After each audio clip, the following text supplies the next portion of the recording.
Ikaw, iniisip mo ba wala nang oras yung tatay mo sa'yo? E tuwing may kailangan ka, kanino ka ba lumalapit? Sa tatay mo, di ba? Tuwing may bayarin, sino tinatawagan mo? Tatay mo, di ba?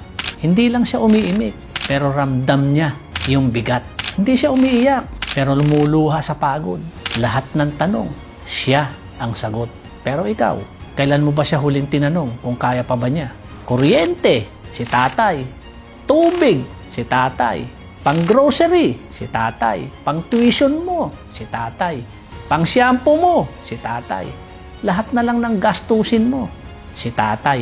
Si tatay ang laging naghahanap ng paraan.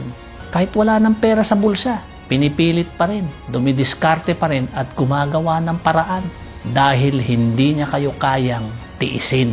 Kaya pansinin mo, kahit sarili niya, tinitiis na niya. Hindi mo makitang naghihinaing siya. Pero gabi-gabi, pagod na pagod na. Pag may nasira sa bahay, siya pa rin ang nag-aayos. Pag may sakit sa pamilya, siya pa rin nagdadala sa ospital.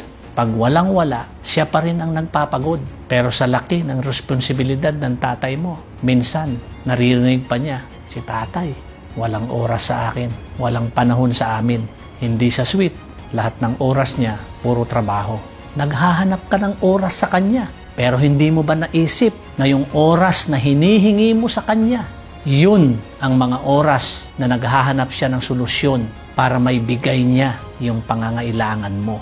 Real talk lang mga ma'am sir. Paramdam mo naman sa tatay mo yung pagmamahal mo. Isang ngiti mo lang, matutuwa na yan. E di lalo na pag niyakap mo. Huwag kang pusong bato, huwag kang puro hingi. Yung tatay mo, napapagod din.